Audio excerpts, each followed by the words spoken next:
Сәлем, бүгінгі сабаққа қош келдіңіздер. Ең бірінші өзімді таныстырып өтейін. Осы инфобизнес саласында 5 жылдық опыты бар эксперт боламын. Ең алғаш рет қайнатасымен билеген келін атағымен танылдым. 100 мың оқырманымды солай жинадым. Яғни тікелей эфирлерге шақырылдым, передачаларға бардым, сайттарда жарияландым.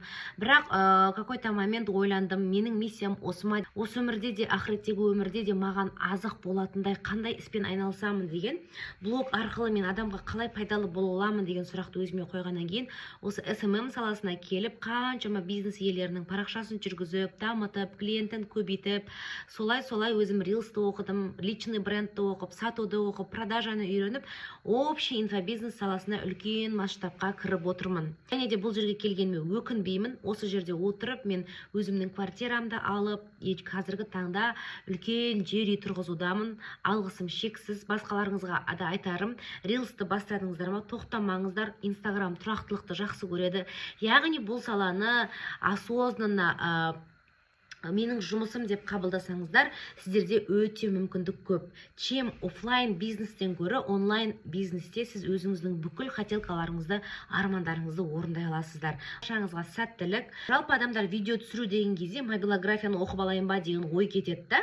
Өзі хотя басқа салада эксперт бола тұра. Алайда мобилографияда сіз өзіңізді емес, модельдерді түсіруді үйретеді. Мобилографияны оқи келе, өзімді түсіре алмағаннан кейін мен өзімді түсіріп практиковаться ете бастадым. И соның салдарынан сіздерге де барлық эксперттерге керек нәрсе ол өзін түсіріп жүру. Сен үйде де, көшеде де, автобуста да, тауда да, таста да контент түсіру қабілетің болу керек. Сондықтан да барлық жерде өзіңді сен видеоға түсіре аласың. Сол туралы сіздерге қазіргі сабақта айтатын боламын. Жалпы видео түсіру аса қатты қиын емес. Бірақ қазірден бастап күнделікті практика жасап жүргендеріңіз дұрыс. Жалпы барлықтарыңызда iPhone бар деп ойлаймын. Себебі iPhone-да Android-қа қарағанда өте сапалы видеоларды жасауға қаншама мүмкіндіктері осы iPhone-да бар. iPhone-ның настройкасында үнемі осындай спор басталады. 1080-де 60-пен түсірген дұрыс па, әлде 4К-мен түсірген дұрыс па деген сұрақ туындайды спорласып. Бірақ екеуінде де аса қатты разница жоқ. Сондықтан да 4К болса сіздің памятіңізді өте көп алады. Оны солай 4К түсіргеннің өзінде де сіздің инстаграмыңызға салған кезде инстаграмның өзі сіздің видеоңызды қысып тастайды.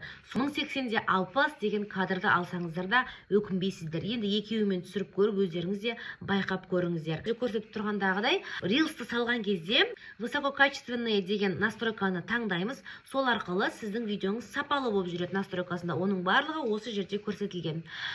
Скриндеп алсаңыздар болады.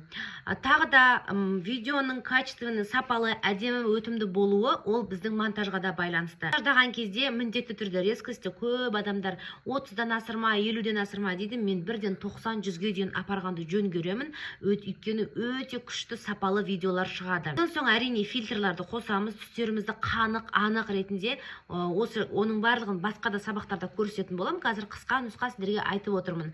Экспозицияны азайтып, көбейтіп, жарықтың аздық көптігіне байланысты осылай өзгерістер жасаймыз. Жалпы видеода ең маңыздысы ракурс емес, качество емес, ең маңыздысы музыка. Музыка сіздің видеоңызға сай болу керек. Яғни сіз өте әсерлі видео түсіріп, оған дұрыс емес видео қойып қойсаңыз, ол адамға әсерлі болып жетпейді.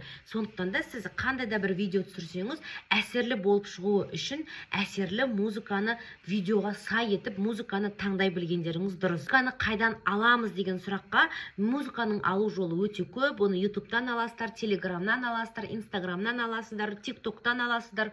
Сондай-ақ мен сіздерге қазіргі трендтегі музыкалардың каналын арнайы тегін беретін боламын. Видеоны қалай түсіреміз десеңіздер, үнемі насмотренностьті көбейтіңіздер. Сіз TikTok-ты қараңыз. Мысалы, мен қазір мына бөлмеде отырмын да, бұл жерде сіздерде гүл бар, шкаф бар, домбыра бар, перде бар, киім бар, посуда, кітап бәрі тұрда. И оның әр қайсысын алу арқылы мен бірнеше видео шығара аламын осы жерден.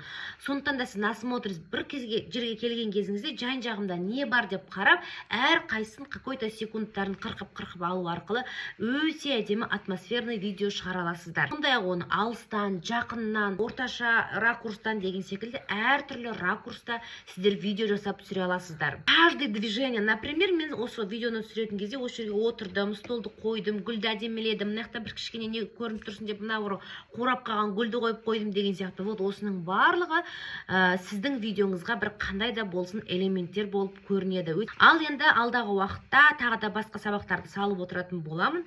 Баршаңызға сәттілік.